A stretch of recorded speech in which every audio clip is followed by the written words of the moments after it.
All right, welcome to everyone who is just tuning in. We're letting people join the room. This is Brandywine Museum of Art's virtual tour with the curators of Joseph Stella, Visionary Nature this evening. And we'll be getting started in about a minute once we get everyone in.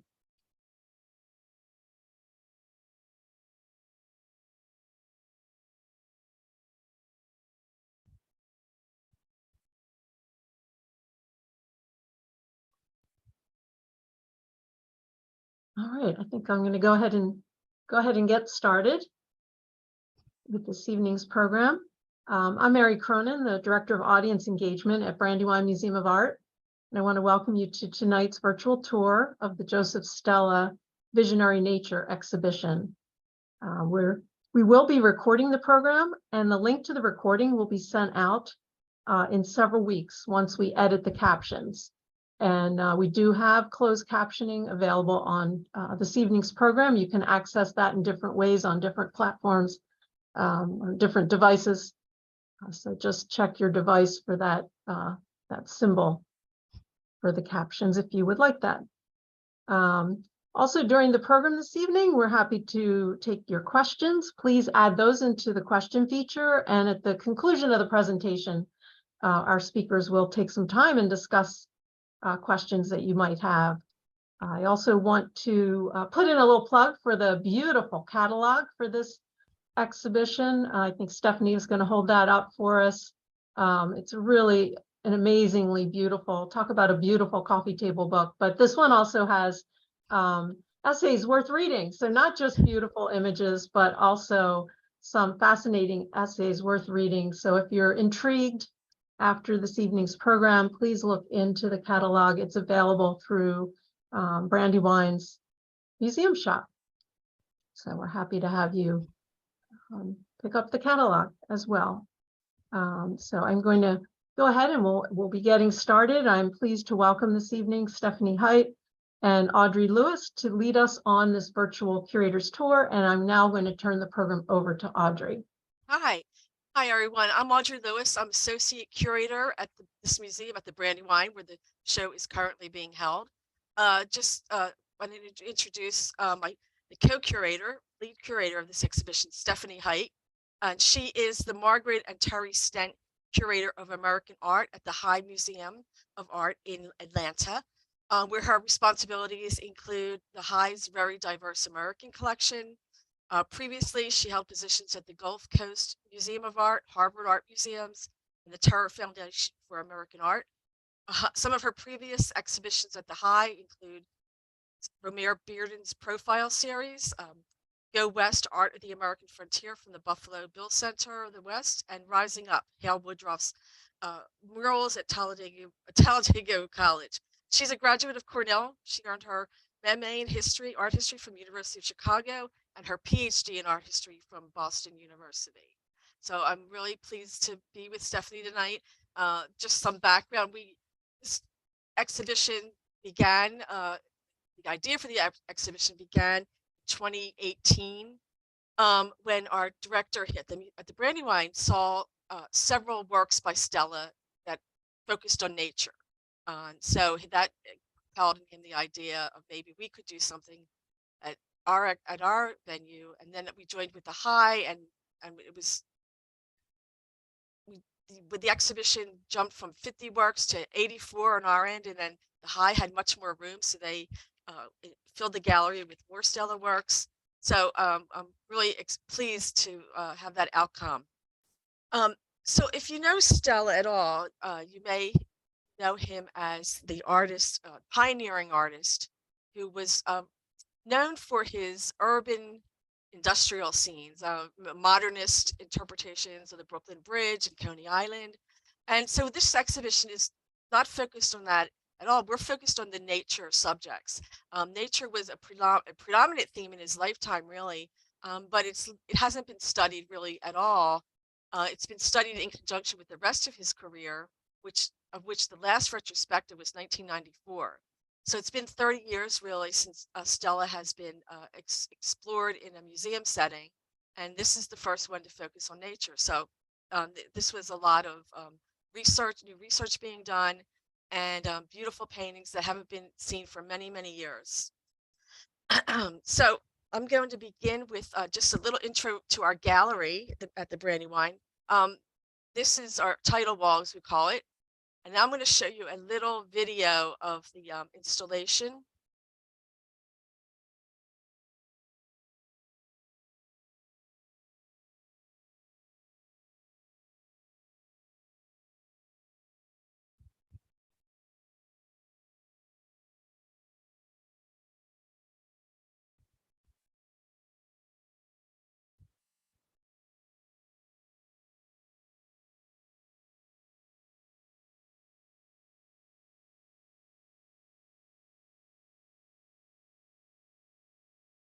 Okay. So the exhibition is actually on 2 floors at the Brandywine. So if you come to the exhibition, you begin on the 3rd floor and then you go to the 2nd floor. And I just included a few still shots of the interior that you just looked at. And I'm going to tell you about Joseph Stella's biography while we get started on looking at his paintings. He was born in Italy. He was born in a little Italian village called Muro Lucano, which is just south of Naples. And he stayed there. He grew up in that town. He returned many times to Italy to see his hometown. But he arrived in New York in 1896 when he was just 18, and he joined his brother, who was a physician in New York City. The brother wanted Stella to study medicine, but Stella, soon after that arrival, turned to art. And he entered the New York School of Art and the Art Student League, and he worked under sorry, not Joseph Stella. He worked with William Art Chase. Now I'll show you the 2 portraits here, because the William Art Chase influence is seen in the first one on the left, which is dated 1900 to 1910. And you can see it's pretty traditional in format. William Art Chase was a great teacher, well known for his American Impressionist style. And so you can see a little bit of Impressionist influence in this self-portrait. But if you look on the right, you'll see that by 1920s, he was working very differently. So he studied with Chase for a few years, and then he did some illustrations for the next several years, steel mills, steel workers, other immigrants, and then for progressive periodicals. And at that point, 1909, he traveled back to Italy. He remained there for several years, and it was really a transformative time for him, because he went to Paris. This is 1912 when he was in Paris, and he was so inspired by what he saw there in terms of the Cubists, the Italian futurists who were showing in Paris, and the Dadaists, all these artists who were rejecting the past, so to speak, and embracing new art forms, and also just a total different view of art. And we'll see some examples in a minute. But I want to just tell you that when he got back to New York in 1912, he settled in New York, and then in 1913 he saw the Armory Show, which was a famous, still is a famous exhibition that occurred in New York, and really brought the modernists from Europe to the New York and to the United States environment. Marcel Duchamp is famous for his exhibition, his piece that showed there, New Descending a Staircase, and then the Cubists. So this really pushed Stella in a new way, even further than after his inspired time there. And this is what he wrote. Throughout the exhibition, we show little snippets from his writings. And he wrote, "For the first time, I realized there was such a thing as modern art." And this is where this is the direction his art went in after that. When he came to New York, he also became associated with Marcel Duchamp, the artist I mentioned earlier, who was really part of the Dadaist circle in Europe and in New York. They were rejecting all modern art. I mean, all past arts and past everything, really. And their innovative use of glass and paper had an influence on Stella as well. So on the left, you see a pastel, very abstracted in form, but you can see him embracing nature even at this point in his career. And on the right is an oil and glass work. It's a strange shape because that's the shape of the glass, but it's a reverse painting on glass. And that was something Duchamp was doing at the time. So you can see Stella bridging the realist abstract gap in his work. And he started doing some collages using organic materials. So he's approaching nature from the standpoint of using it actual physically in his work. Collages were a big part of the Dadaist work, and also Cubists who were known for using newspaper and other elements in their collages. So these are actual tree leaves and branches and paper on the right. These were both about 1918. And then we moved into his botanical drawings. He started, well, I'll let Stephanie talk about this a little bit. So this is another aspect of his career that we're going to talk about. Great, thanks, Audrey, and thanks all for showing up tonight. It was a delight working with you along the way, and we're tag teaming as we did all throughout the designing and development of the exhibition. So it's fun to have a chance to do this again with you. So Stella, as Audrey was saying, he went to Europe and he was exposed to a variety of new styles, artists who were really breaking the mold. He visited Picasso, he saw works by Cézanne. But before that, and still all along the way throughout the rest of his career, really throughout his career, he was also deeply inspired by the old masters, always trying to connect and draw lineage between himself and really traditions that he associated with Italian art of the past. And one of those traditions was silver point drawing, which I'll show you in a minute. But while he was back in New York, he was desperately missing the open skies of Italy and certainly the nature that he experienced there. And this is in the 19-teens that he discovers the botanical gardens at the Bronx. And it was really there that he starts exploring nature in depth with his drawings, which I'll show you in a minute if you turn to the next slide. So my mention of the old masters is I think relevant to this section in particular, because he is reviving, or a part of a revival of the silver point technique or metal point technique. And you can see here these drawings that if you didn't know that they were sort of fantastical, which we all do. I mean, there's no flower that looks quite like the lupine that we see there on the right. It's sort of a hybrid of shapes and elements that is no one single flower, but they have the sort of precision and quality of botanical studies and drawings that you would see almost, for illustration in in a botanical manual. And he's calling up and using this really refined style that, as I said, was preferred by many during the Italian Renaissance. If you could turn back one. Oh, sure, sorry. That's okay. But the other element that he's doing, and sort of, I think, emblematic of just the way that he approaches art in general, is he's using this traditional technique, and he's using also to do silver point, which I can explain in a minute what it is.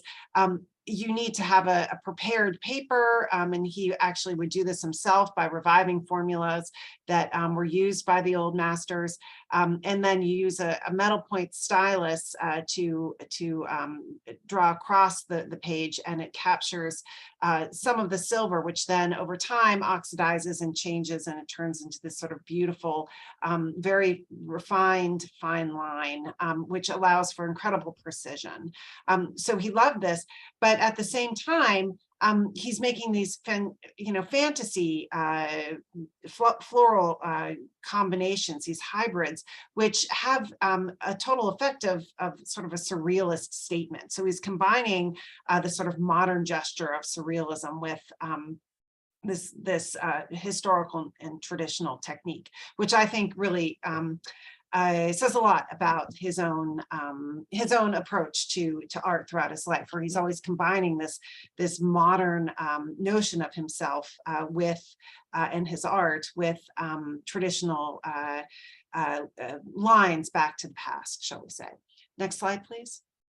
And just more drawings. We were faced very often with the challenge of trying to date some of these. You can see on the left, in particular, in this beautiful drawing of the yellow lotus, that he did sign it. Very often he did not date these pieces. So he uses the silver point technique throughout his career, and the color comes in with often crayon and colored pencil, but he's it's unclear when he makes many of these works, and so sometimes we were guessing on the dates, and some are maybe loosely dated, but we came to sort of see that some of the earlier works have a different quality to what we started seeing from pictures that we believe were probably later. Less use of the silver point and more color starts to come in. And back to this idea of fantasy, you can see here this interesting picture with two ducks sort of positioned on this very strange vegetable. It's a gourd of the sort that he would have encountered in Italy and remembered from his life in Italy. And so again, just very whimsical in his compositions. Next slide. And so he's going every day or almost daily to the botanical gardens and gaining inspiration there. And well, this is while he's in New York. If you go to the next slide.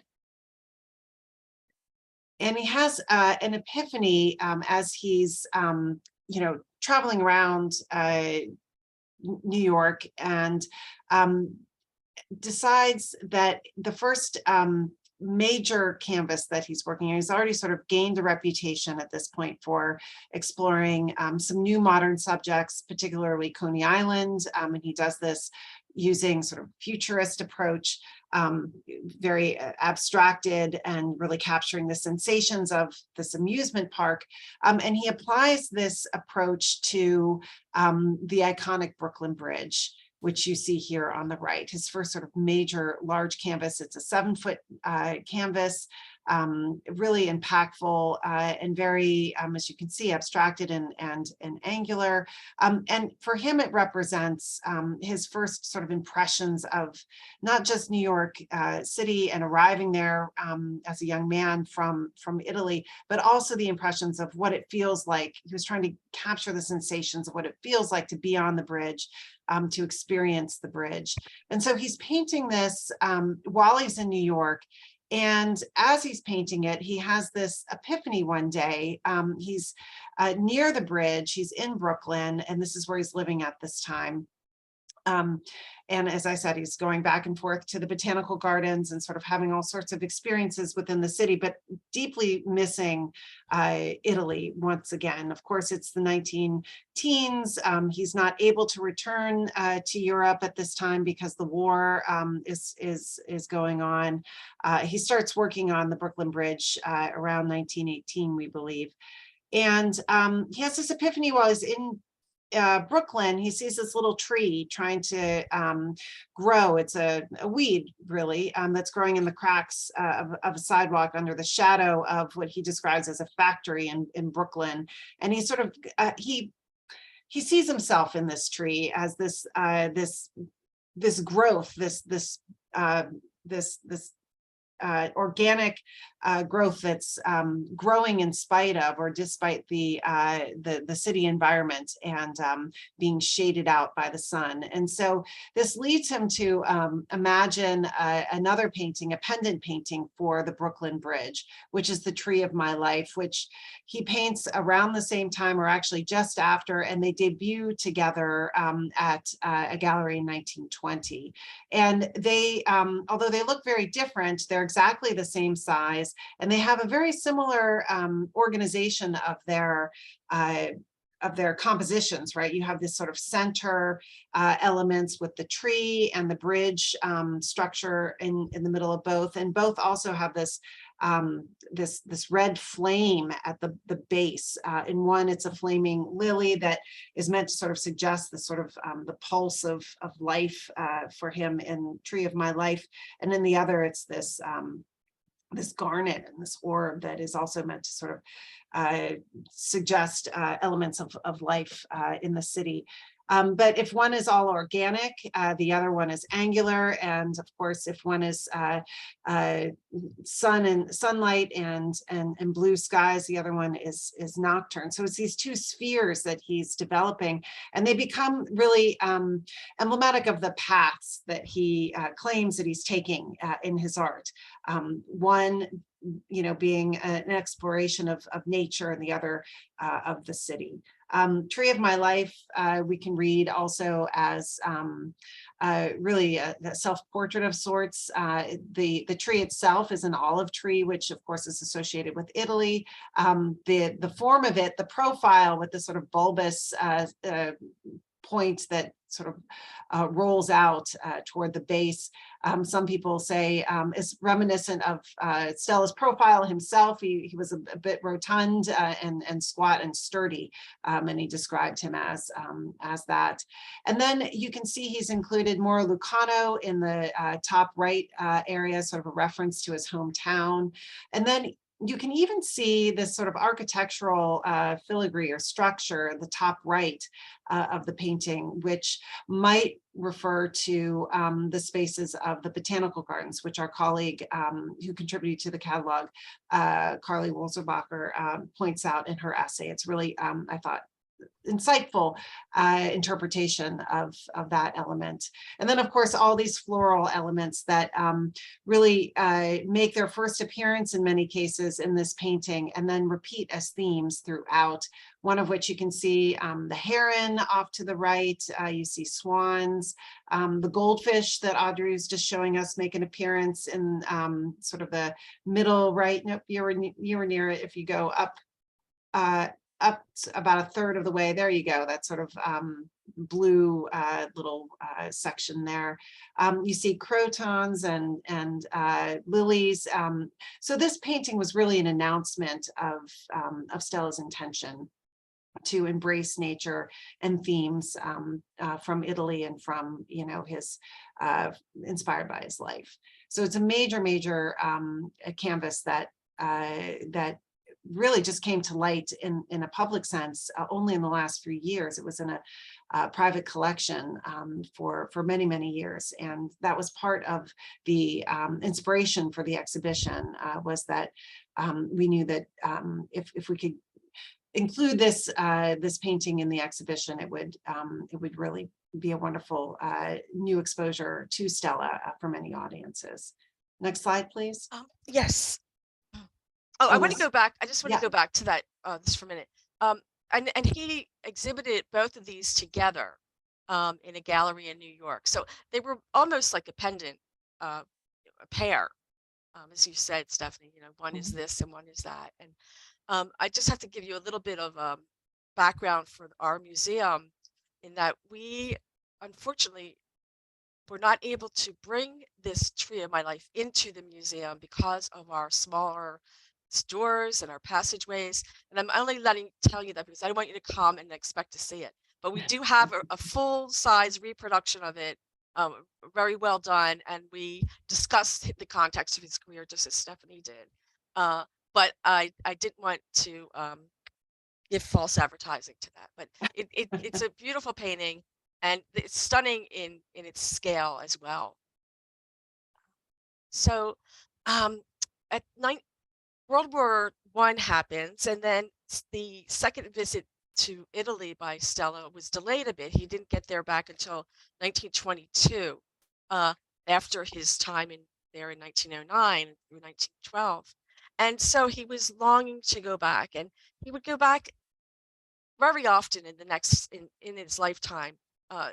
He went back at least 5 times in the next 12 years after arriving in 1922. And that really directed the trajectory of his work. And as you see here, this is a quote from him, that Italy is my only true inspiration. And that despite everything that an American that he encountered, he still felt like his Latin personality or his Latin heritage was really what embodied him.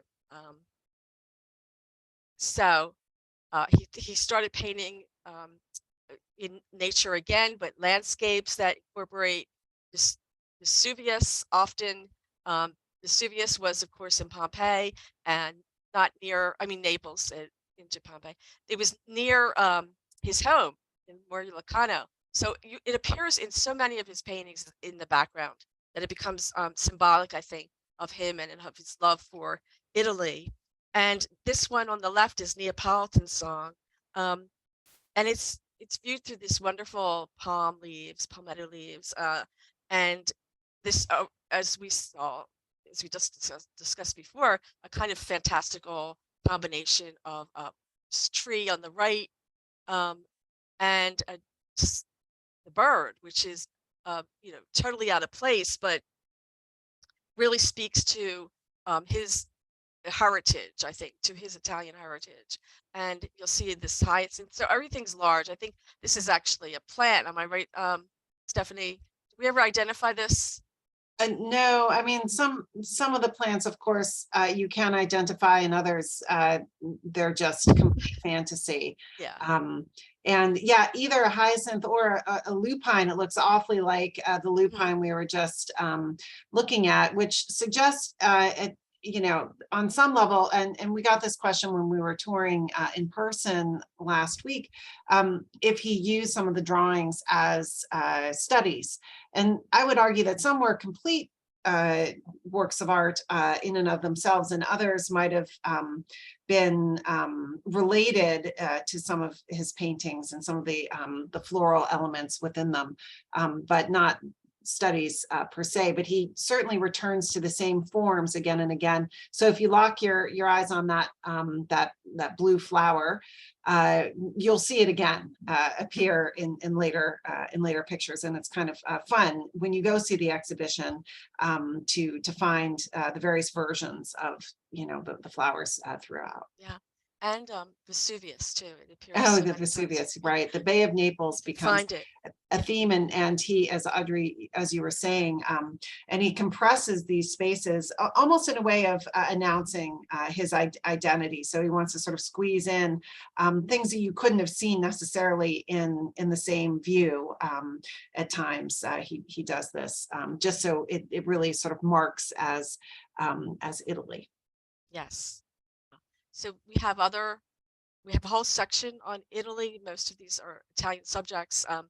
On the left is the little lake, and that research was done by Stephanie and her team, and uncovered that there's probably a specific lake in Italy near his hometown of Morilacano, and it is one that he, I think it's called Lake Niti, and it's an artificial lake actually near his hometown, created as part of a modern hydroelectric power complex.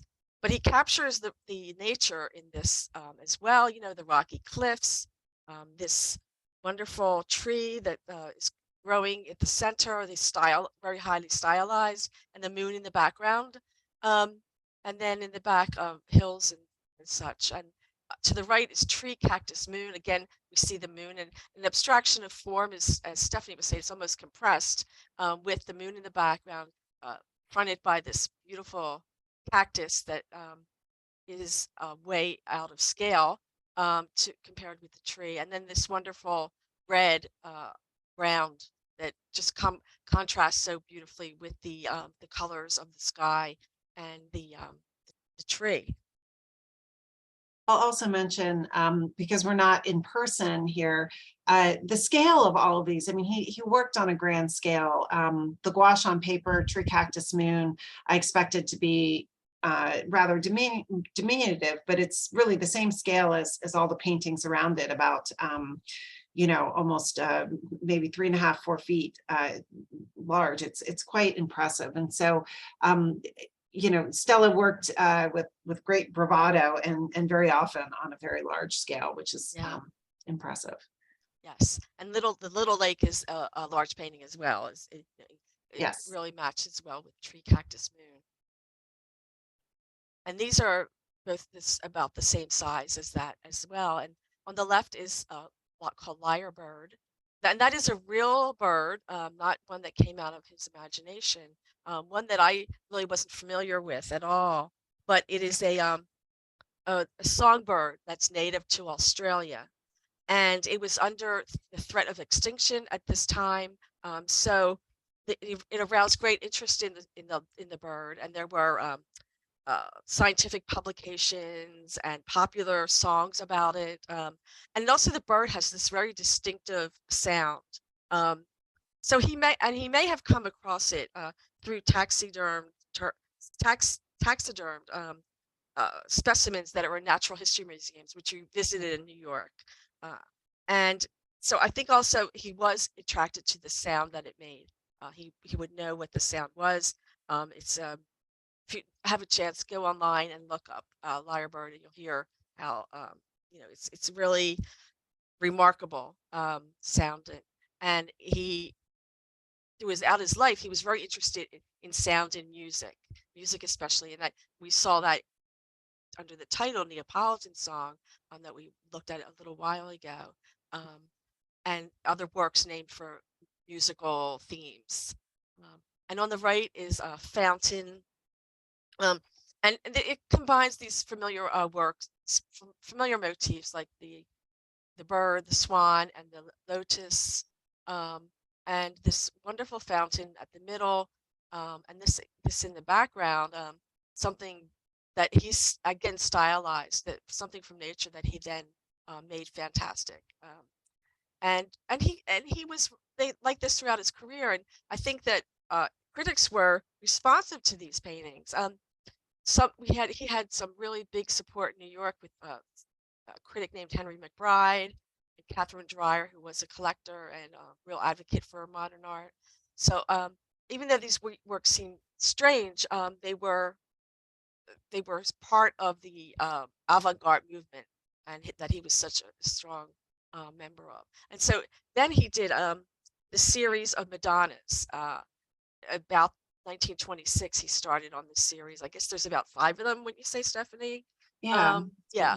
And on the left is a painting that Stephanie knows well because it's from the High Museum, and it is what do you think, 76 inches high or so? Yeah, it's quite large. Another, almost like it was meant to serve as an altarpiece in a church. And the thought is, I mean, she's a very unique looking figure, very stiff, a little bit cold if you stand in front of her, but also the environment, again, Vesuvius, and then you can see on the other side a profile which we believe to be Capri. Again, that sort of abstracted view of something that never could have been seen in one glance, with these herons and other plant material on either side, creating this almost this shrine of nature that she sits within.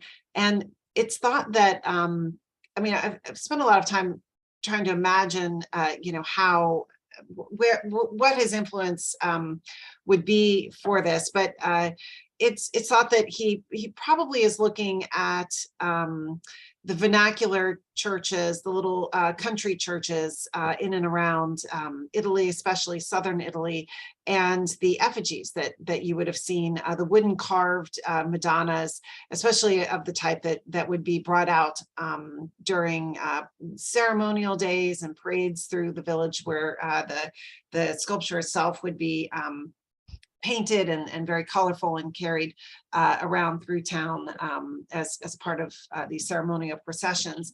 And he's very interested in these processions and this sort of part of Catholicism, which, you know, he grew up in the Catholic tradition and was inspired by it, as you know, these Madonnas suggest. But he moved away from practicing the religion, but sort of retained the joy and the sort of the ceremony and the celebration as a part of his identity.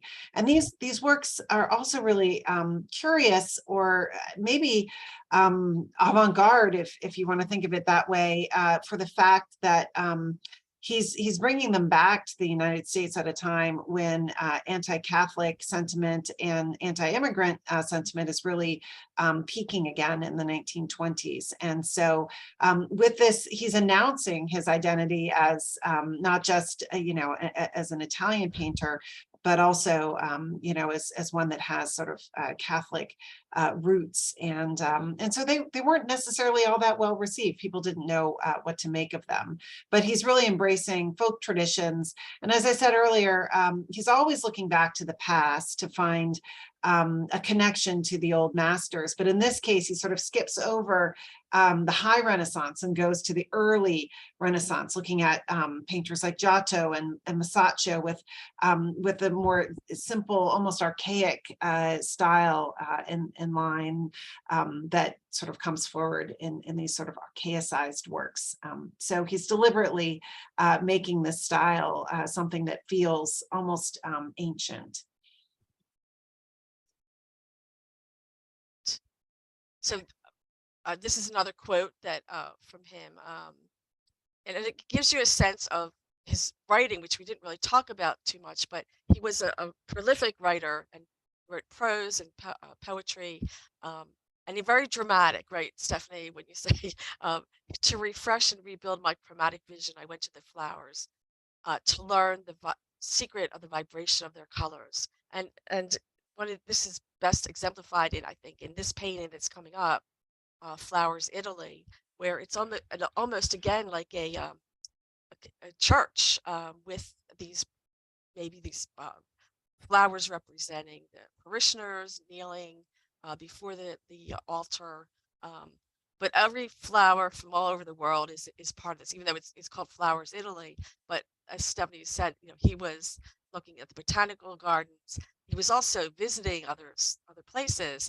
He went to 1931. He had gone to Africa, visited several countries in Africa, Algeria, Morocco, and really expanding, I think, his view of the world. But this painting is just so emblematic of him. And this is, as I put the sizes in for this one, huge painting that, and just a background kind of behind the scenes. This was, we were able to fit this into our gallery, and we were so thrilled that the Phoenix Art Museum was so cooperative with us and gave us guidance on how to, you know, carefully get it in the galleries. You know, it was one of our first approved loans, so it really meant a lot that we were able to work this out with the museum. I'll just add just the whimsy of the title, Flowers, Italy. When the painting was here in Atlanta, we worked with the botanical gardens right down the road to identify some of the flowers. And of course, we could identify some, and you can see magnolia and lotuses and gladiolas and lilies. And then others were, you know, just a fantasy. But there's not a single flower in here that is just unique to Italy. So, you know, we thought that was kind of funny. Next slide. So, yeah, so this is an example. I think, Stephanie, you mentioned this earlier, that we don't really know that he made studies for paintings. We know in a couple instances he did, but these flowers reappear again and again. And the lotus is in this lovely painting on the left, and you can see, like, I hope you can see my cursor moving around where a very similar, almost identical version of the flower is in the lower left corner or quadrant of Flowers, Italy. And that blue background, I think, is just so beautiful, and the floral, tropical floral. It's almost as if you're looking at it through up at the sky. You know, you're looking up, and the flowers blooming over you in a sense. And this is another example of the lotus in his work. This one from a local museum. Now this I have to apologize for the pixelation in this. I didn't realize it was pixelated until just now. But it come to the museum and you'll see it in person. These two paintings hang above and below each other. And it's a wonderful contrast to see it with next to Flowers, Italy.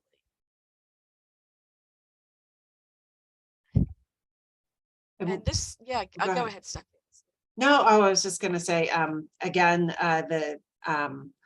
the idea that he used his drawings maybe as inspiration, but not necessarily as studies per se. But these two very different compositions. You've got birds sitting on something that looks like perhaps a winterberry bush in winter, and then the Dance of Spring, Song of Birds, this glorious painting that also sort of it brings out architectural motifs in natural forms. You have these columns that come out of what appear to be reeds, and then these beautiful floral elements. But the birds, sparrows in particular, which happen to be the national bird of Italy, are positioned across the canvas, and you can see that these exact birds were really lifted from this study across the way. It's a study or a related picture, I think we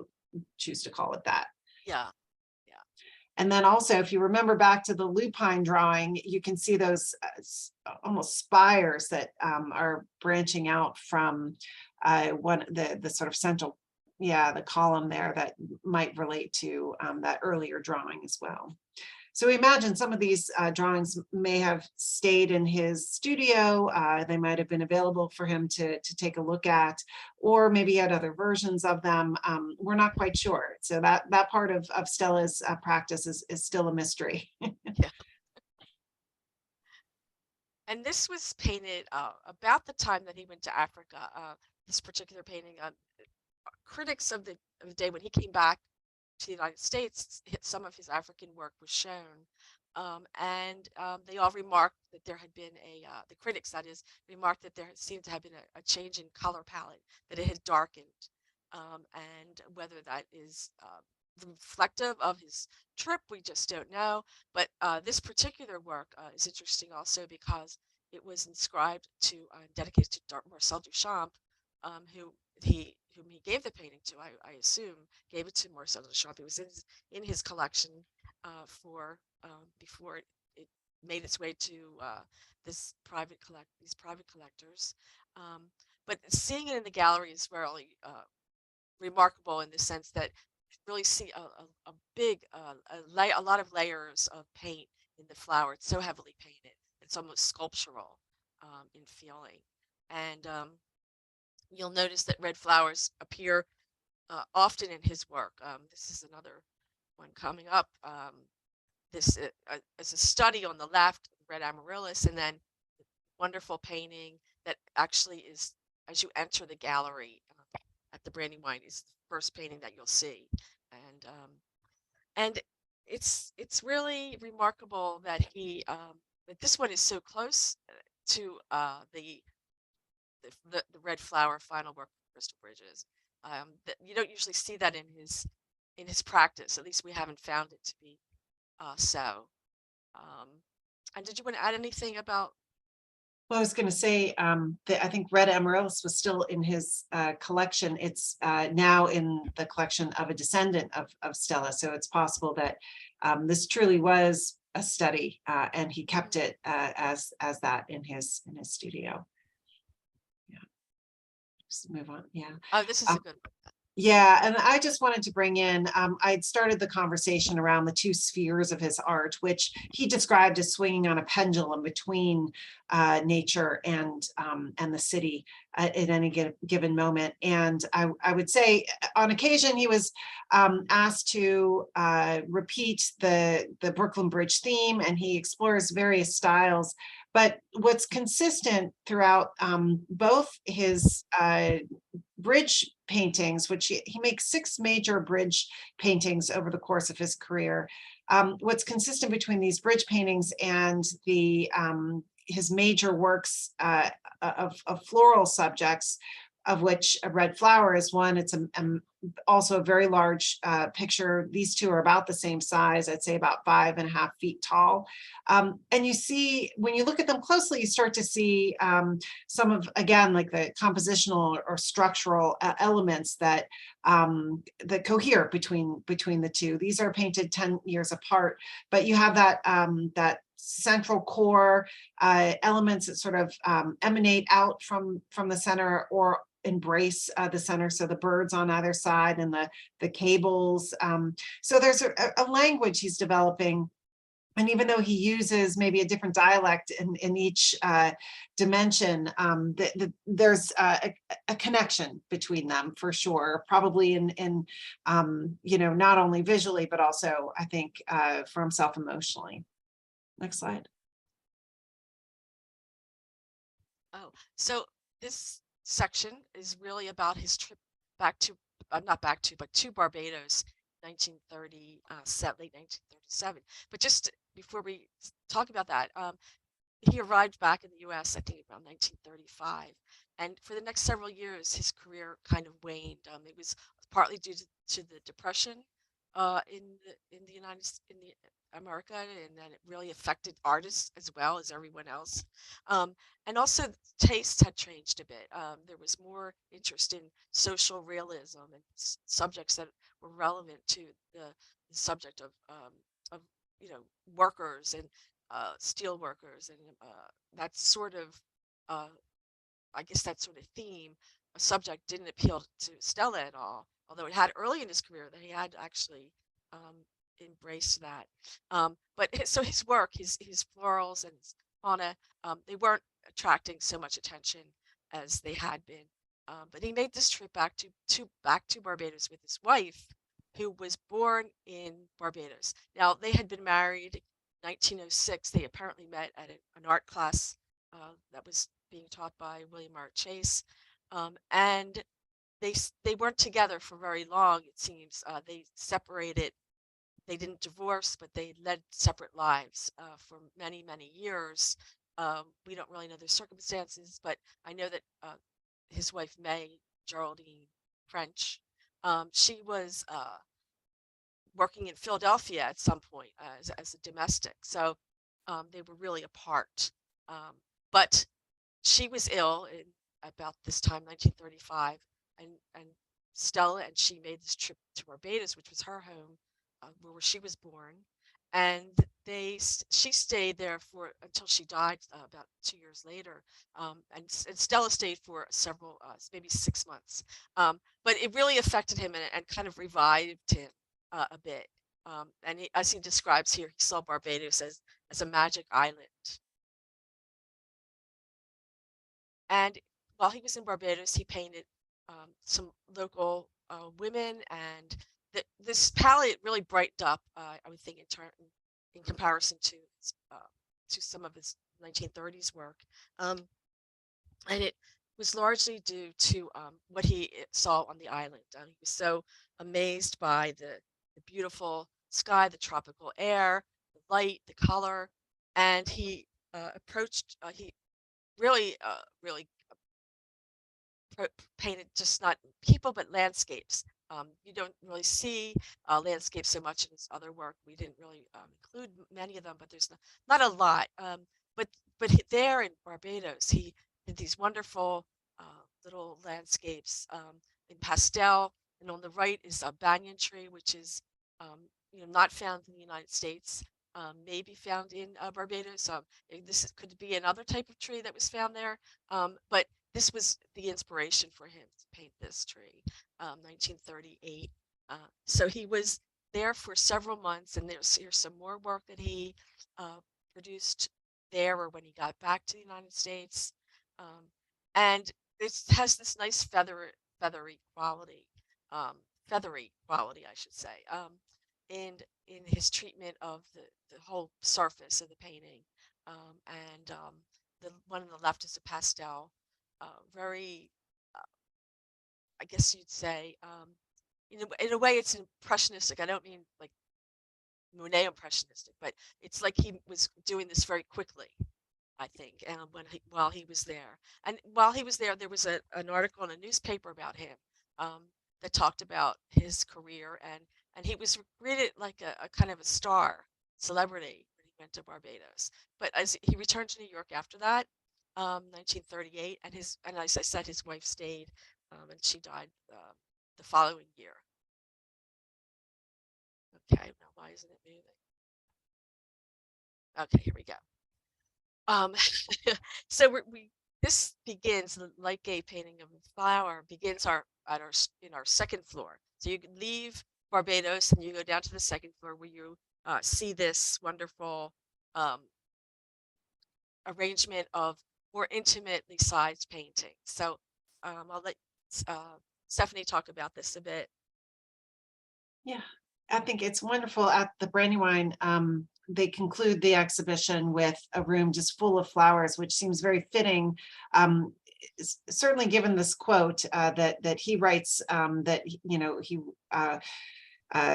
wished that my every working day might begin and end as a good omen with the light gay painting of a flower. And it's true that if you can move to the next, that he did really focus. I mean, his career, after Tree of My Life, although he did return to the city's themes every now and again, as I said, he made 6 major works featuring the Brooklyn Bridge and some other subjects now and again, but his focus was truly on flowers and floral motifs. Next. And some of them are, quite grand, as the other two that we were just looking at, and some are really they're quiet, or they're more they're traditional tabletop flowers that of the sort that you could, such as geraniums, find really almost anywhere, or he takes this traditional subject of the tabletop floral arrangement and uses unusual flowers, within that composition, such as these anthuriums. Next slide. But the sort of image and vision I think we'd like to leave you with for Stella toward the end of his life. He actually, unfortunately, was studio bound. He was unable to leave his studio after about 1941 without assistance, because he had oh, well, yeah. No, that's good.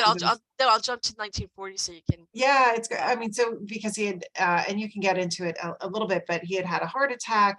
He'd had an accident where he fell down an elevator shaft. He lost his vision. And so he was really in need of additional support. But he spent his days painting and making pictures of, and drawing, really in particular, of flowers. And these are, we believe, representative of his late works.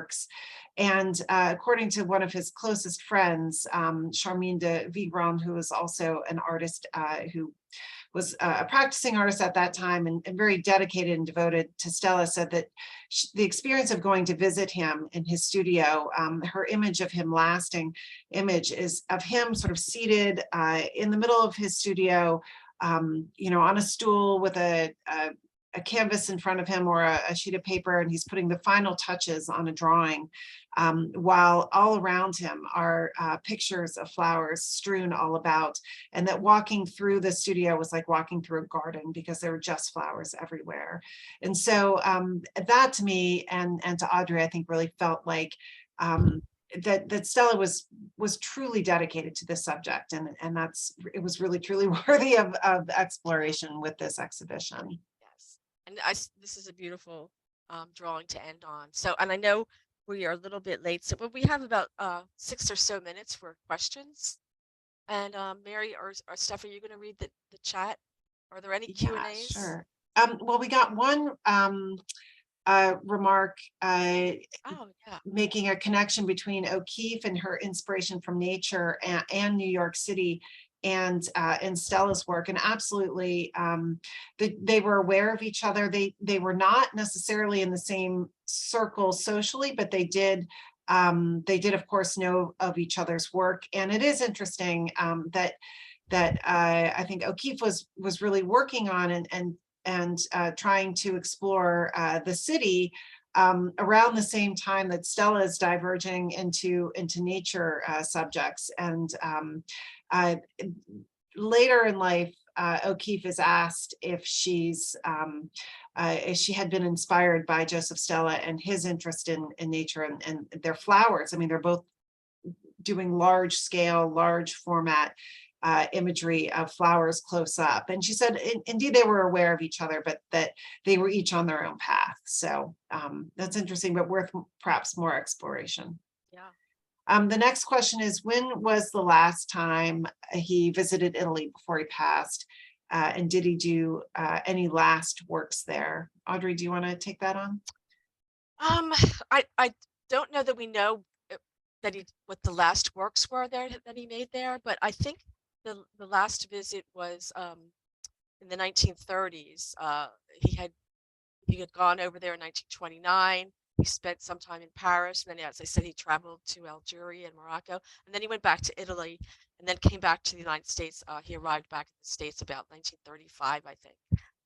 So he did spend a lot of time during that period in Italy, and we don't really have any works that we've pinned down, at least, for those dates.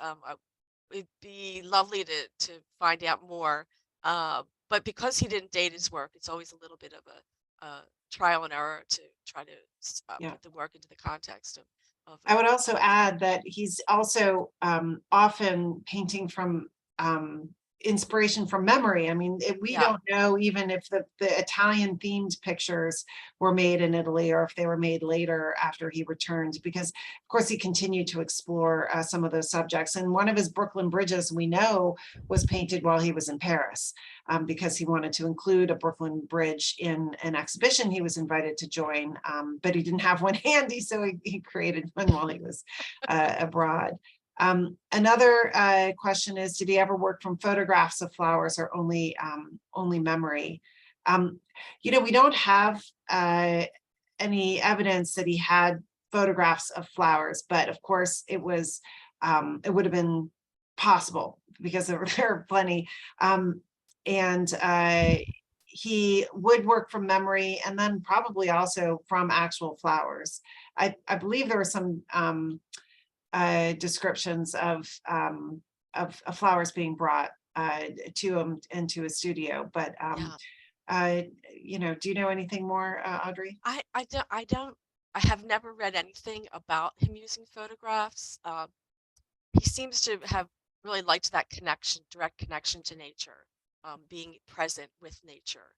And at the botanical gardens too. Yeah, and at the botanical gardens as well. So which he visits and goes to really throughout his career. Whenever he's in New York, it really is a central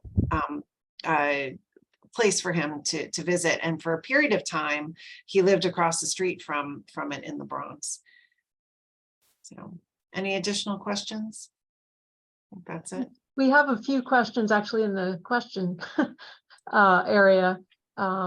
What is the connection between Silver Point and Old Masters? Oh, well, the Old Masters, I would say the Italian, Silver Point was used during the Renaissance as a drawing technique, and it was practiced by a variety of artists at that time. And so it was a technique that was revived in the early 20th century. Stella was among those artists who engaged in that revival.